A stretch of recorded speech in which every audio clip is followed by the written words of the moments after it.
ఇప్పుడు self diagnosis అనేది పెద్ద జబ్బుంది సార్ మన సొసైటీలో ఇప్పుడు.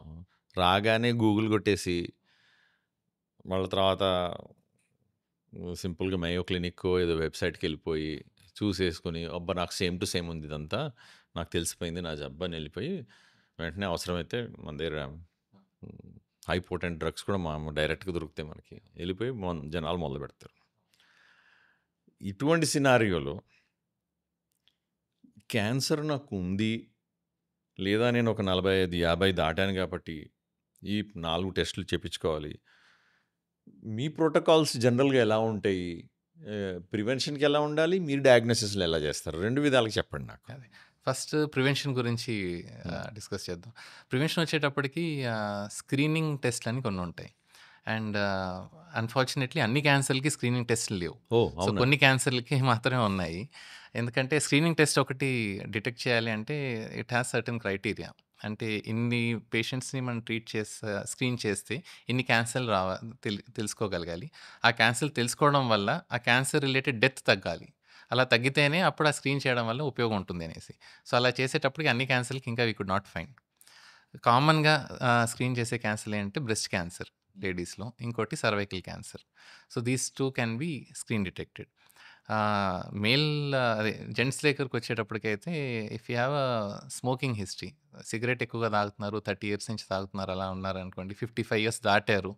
ఇలాంటి క్రైటీరియాలకి సెట్ అవుతూ ఉంటే సీటీ స్కాను చెస్ట్ చేసుకొని చూస్తూ ఉంటాం. అండ్ అపార్ట్ ఫ్రమ్ దిస్ ఏమైనా ఫ్యామిలీ హిస్టరీ ఉంది. వాళ్ళకి ఫ్యామిలీలో ఏదో క్యాన్సర్ అట్లా ఉందంటే, ఆ ఫ్యామిలీ హిస్టరీలో ఆ పేషెంట్‌కి ఎప్పుడైతే క్యాన్సర్ వచ్చిందో, నెక్స్ట్ జనరేషన్ వాళ్ళకి ఒక 10 ఇయర్స్ ముందు నుంచే స్క్రీనింగ్ స్టార్ట్ చేస్తాం. ఆ పర్టిక్యులర్ క్యాన్సర్‌కి. బికాజ్ వాళ్ళకి గూడా వచ్చే ఛాన్సెస్ ఏమైనా ఉంటుంది. కంపేర్ టు నార్మల్ పీపుల్‌కి ఉంటుంది అనేసి చెక్ చేస్తూ ఉంటాం. ఇంకొకటి పేగు క్యాన్సర్ చూసే వాళ్ళకి కొలనోస్కోపీ టెస్ట్ 45 ఇంతకుముందు 55 అలా ఉండేది. మెల్లిగా అది 50కొచ్చింది. ఇప్పుడు 45 ఇయర్స్ నుంచే చేయించుకోండి అంటున్నాం. బికాజ్ క్యాన్సర్ మెల్లిమెల్లిగా యంగర్ వాళ్ళలో గూడా స్టార్ట్ అవుతుంది కాబట్టి. So, these are few preventive strategies. కొంతమందికి జెనెటిక్ రిస్క్ ఉంది అని బ్లడ్ టెస్ట్‌లో తెలిసిపోతుంది. అలాంటి వాళ్ళకి ఈ టెస్ట్‌లు ఇంకా ఫ్రీక్వెంట్‌గా చేస్తూ ఉంటాం. సో, ఇయర్లీ చేయాల్సిన టెస్ట్‌లు 6 మంత్లీ చేస్తాం. అండ్ డాక్టర్ విజిట్స్ ఫ్రీక్వెంట్‌గా 3 మంత్లీ అలా చేసుకుంటూ ఉంటాం అనమాట. డయాగ్నోసిస్‌కొచ్చేటప్పటికి డిపెండ్స్ ఆన్ ఏ సిమ్టమ్‌తో పేషెంట్ వచ్చారు. దగ్గుతో వచ్చారు, బాగా కావట్లేదు 1 మంత్ అన్ని దగ్గరికెళ్ళి అన్ని మందులు వాడారు. So, we'll think something problem లంగ్‌లో ఉంది అనేసి will go for a CT chest అలా చూస్తాం.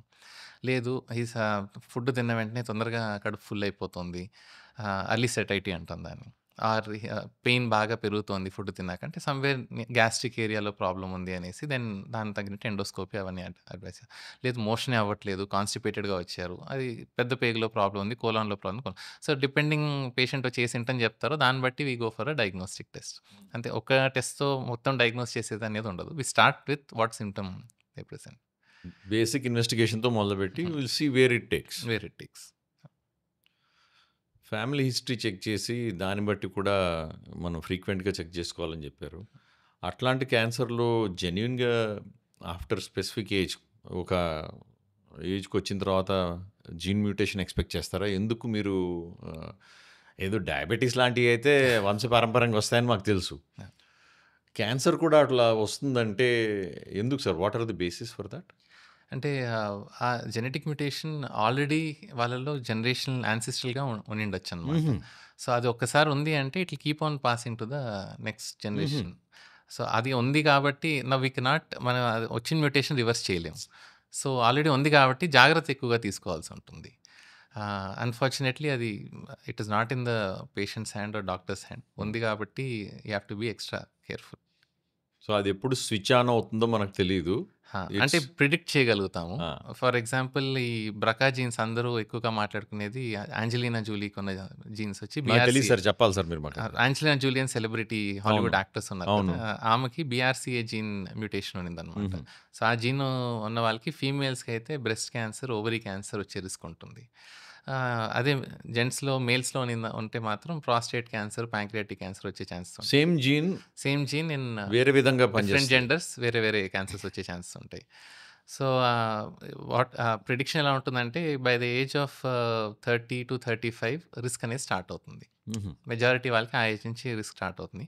అండ్ ఏజ్ పెరిగే కొద్దీ రిస్క్ పెరుగుతూనే ఉంటుంది. సో, హుహు. ఆ 30-35 ఏజ్ గ్రూప్‌లో క్యాన్సర్ వచ్చేదానికి ఛాన్సెస్ 40% ఉంటే, by the time they turn 60 or 65 80% cancer వచ్చేదానికి ఉంటుందన్నమాట. Wow! So, that still hmm. It is not 100%. హ్మ్.